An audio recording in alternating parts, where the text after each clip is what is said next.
पधारिए, विराजिए। नहीं महाराज, यह स्थान तो आपका है। आप हमारे विशेष अतिथि हैं। फिर भी राजा का स्थान राजा का ही होता है। पधारिए। धन्यवाद प्रभु, फिर भी पहले आप पधारिए।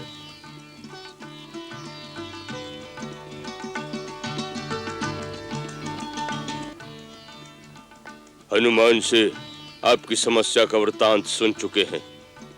हम महाराज सुग्रीव की ओर से आपको पूर्ण विश्वास दिलाते हैं कि महाराज अपने विश्वसनीय वानरों की सहायता से आपकी भार्या पूज्य सीता देवी की खोज अवश्य निकालेंगे, जिससे आप उन्हें उस राक्षस के हाथों से मुक्त करा सकें।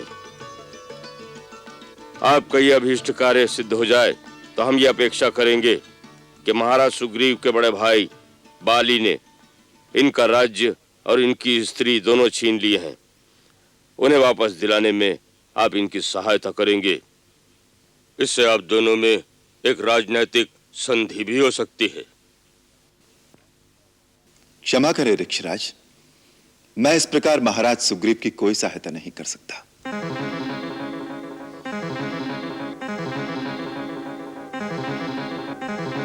ऐसा तो कोई क्षुद्र व्यापारी ही कर सकता है कि पहले आप मेरी सहायता करें, फिर मैं आपकी सहायता करूं। यह उचित नहीं है। और दूसरी, जो आपने राजनैतिक संधि की बात कही है, सो राजनीति की नींव तो केवल स्वार्थ पर रखी हुई है, और मेरी प्रकृति में स्वार्थ का कहीं स्थान नहीं है। क्षमा करें नाथ, हम अल्प बुद्धि योनि के जीव हैं। हमारी भाषा पर ध्यान न देकर केवल हमारी भावना पर विचार कीजिए। हमारी भावना पवित्र है। हमें वो नाता बताइए जिससे हम वानर और ऋक्ष योनि के समस्त प्राणी आप जैसे महामानव के साथ संबंध स्थापित कर सकें। वो एक ही नाता है ऋक्षराज, जो योनियों, जातियों, लोकों, धर्मों और समस्त ऊंच नीच को लांघकर एक प्राणी का दूसरे प्राणी से अटूट संबंध स्थापित कर सकता है। और वो नाता है मित्रता का नाता। महाराज, मैं आपसे वो नाता जोड़ना चाहता हूं जिसमें कोई शर्त नहीं होगी, कोई लेन देन नहीं होगा, कोई गिनती नहीं होगी, जो स्वार्थ की सीमा से परे होगा और जिसमें केवल एक ही वस्तु का आदान प्रदान होगा, जो है प्रेम। संधि तो केवल एक राजा की दूसरे राजा के साथ ही हो सकती है, परंतु मित्रता तो एक राजा की एक रंग के साथ भी हो सकती है। इसलिए हे सुग्रीव, मैं तुमसे मित्रता का प्रस्ताव रखता हूं।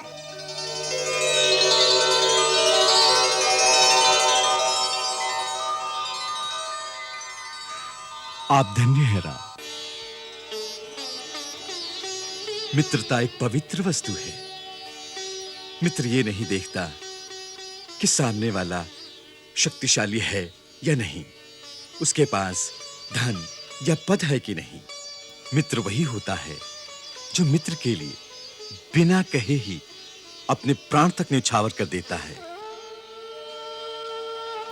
महाराज सुग्रीव, आज आपको आपकी चिंता का सागर पार करने के लिए राम की मित्रता रूपी नौका मिल गई है।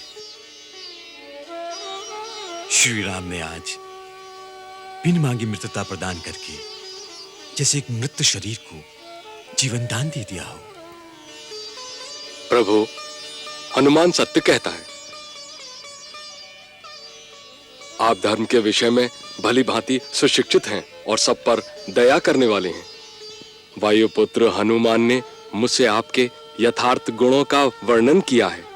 आप श्रेष्ठ मानव जाति के हैं और मैं वानर जाति का हूं। फिर भी यदि आप मुझसे मित्रता करना चाहते हैं तो मेरा हाथ उसी प्रकार थाम लीजिए जैसे पिता अपने पुत्र का हाथ पकड़कर उसे संभालता है।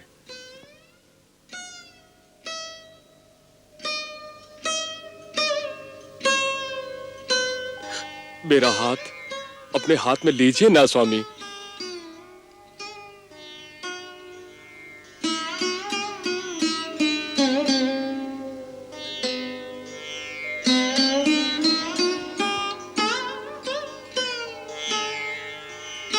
कपिराज, आज से हम आपके हो गए।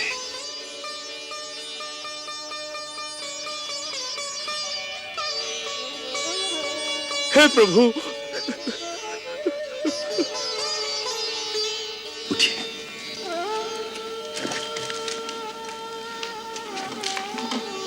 कपिराज, आप तो हमारे मित्र हैं। मेरे जैसे हारे हुए, अपने पद से वंचित और दुखी वानर को आपने अपनी मित्रता प्रदान की।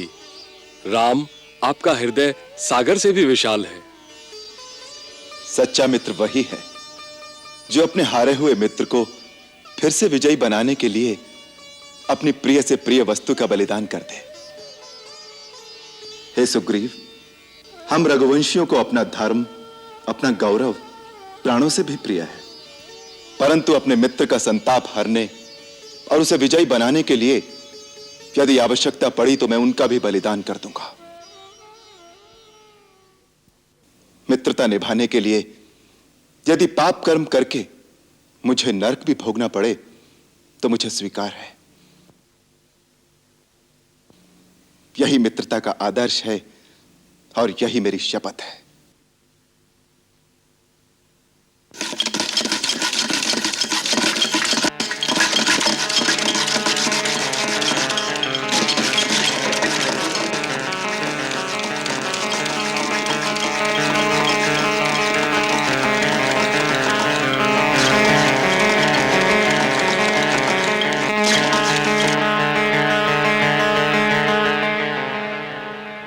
मैं इस पवित्र मुहूर्त को अमर बनाने के लिए अग्निदेव को साक्षी बनाकर लाया हूं।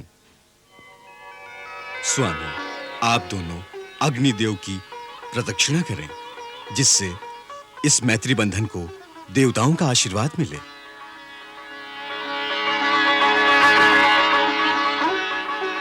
कीजिए प्रभु।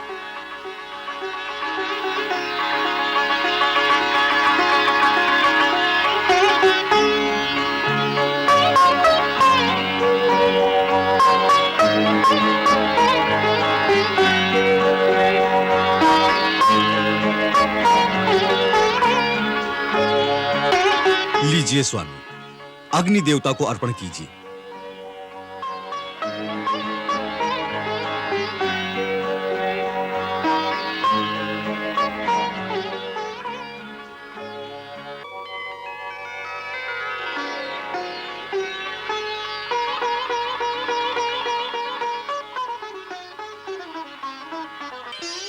आज से हम दोनों का दुख और सुख एक है।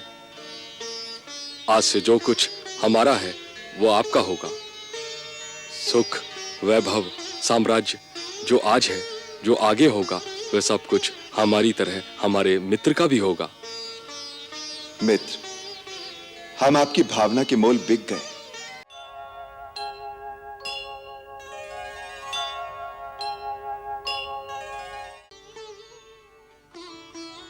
मां, मैं एक गंभीर समस्या के समाधान के लिए आया हूं। मेरा मार्गदर्शन करो माता। बहुत अस्थिर चित्त से बात कर रहे हो। ऐसी क्या बात हो गई है वत्स? बड़े भैया महाराज रावण ने मुझे देश निकाला दे दिया है। रावण ने तुम्हें देश निकाला दे दिया है? क्यों? आज दरबार में उन्होंने मेरा बहुत अपमान किया। क्यों? मैंने अपने मतानुसार उन्हें परामर्श दिया कि प्रथम तो सीता का हरण करना ही उचित नहीं था। एक परस्त्री को उसकी इच्छा के विरुद्ध अपने घर में रखना धर्म विरुद्ध है। वो पतिव्रता स्त्री है। मां, इस पाप के कारण लंका का विनाश हो जाएगा। उधर श्री राम किष्किंधा के महाराज सुग्रीव की सहायता से एक विपुल वानर सेना को लेकर लंका की ओर बढ़ रहे हैं, और इधर हमारे मंत्री उन्हें परामर्श दे रहे थे कि राम और लक्ष्मण की कोई चिंता न करें, हमारे राक्षस सेना सहित उनका अंत कर देंगे। परंतु मैंने उन्हें कहा कि जिनका दूत हनुमान अकेले ही सारी लंका को जलाकर राख कर गया है, उनकी शक्ति को कम नहीं समझना चाहिए। एक स्त्री के लिए किसी शक्तिशाली शत्रु से लड़ाई नहीं मोल लेनी चाहिए। हमें देवी सीता को सम्मान के साथ उनके पति के पास पहुंचा देना चाहिए। उन्हें यह मत नहीं भाया। मैंने अपना मुकुट उनके चरणों में रख दिया कि भैया, केवल अपने हट के लिए लंका का विनाश न करो। परंतु उन्होंने पैर की ठोकर से मेरा मुकुट दरबार में फेंक दिया और मुझे लंका से निकाल दिया। ये रावण ने अच्छा नहीं किया, परंतु इसके पश्चात तुम्हारे लिए और कोई उपाय नहीं है। राजा की आज्ञा है, तुम्हें जाना ही पड़ेगा।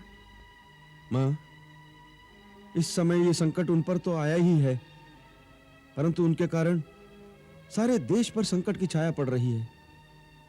ऐसे समय में मैं अपने देशवासियों को संकट में छोड़कर कैसे चला जाऊं? अपनी प्रजा के प्रति सारे राजकुल का उत्तरदायित्व होता है। इस समय जाने से देशद्रोह नहीं होगा? यदि यहां रहकर तुम प्रजा की रक्षा कर सको तब तो तुम्हारा जाना उचित नहीं होगा, परंतु यहां रहकर तुम कुछ नहीं कर सकोगे, क्योंकि रावण तुम्हें यहां स्वतंत्र नहीं रहने देगा। इसलिए पहला कार्य तो यह करो कि अतिशीघ्र यहां से चले जाओ। लंका से बाहर जाकर सोचो कि तुम लंका की निर्दोष प्रजा की रक्षा कैसे कर सकते हो, किसकी सहायता लेकर कर सकते हो।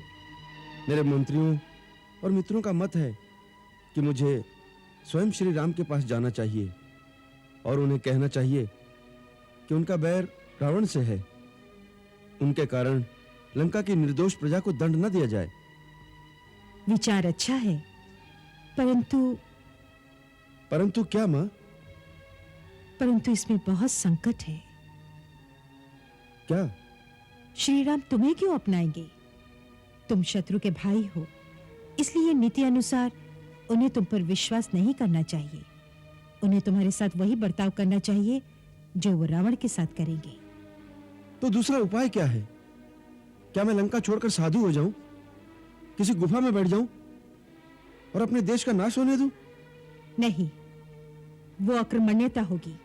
जिसका देश संकट में हो उसे ये नहीं सुहाता। फिर? तुम्हारे मंत्री ठीक कहते हैं।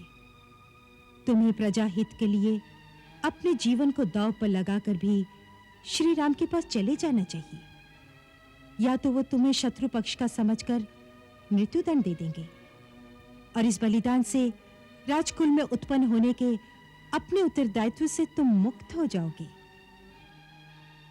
यदि वो एक बार तुम्हें वचन दे देंगे तो फिर कोई डर नहीं, क्योंकि मैंने सुना है कि रघुकुल वाले अपने वचन के बड़े पक्के होते हैं।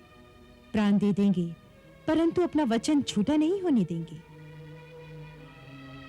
मुझे लगता है कि तुम्हारे पिता महर्षि विश्रवा के कथन सत्य होने का समय आ गया है। कौन सा कथन मां? जब वो हिमालय जा रहे थे तब उन्होंने मुझसे कहा था, देवी, तुम्हारे ज्येष्ठ पुत्र रावण का विनाश काल आरंभ हो गया है। देवताओं की प्रार्थना सुनकर विष्णु ने रघुकुल में अवतार ले लिया है। अब समय आने पर उनके द्वारा रावण सहित राक्षसों का संहार हो जाएगा।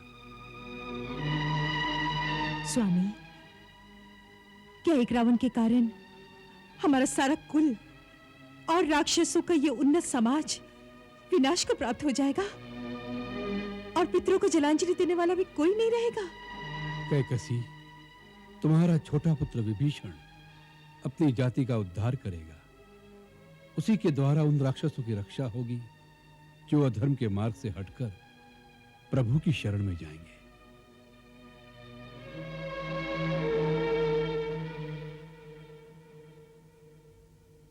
सो पुत्र, मुझे उनकी भविष्यवाणी सत्य होती दिखाई दे रही है।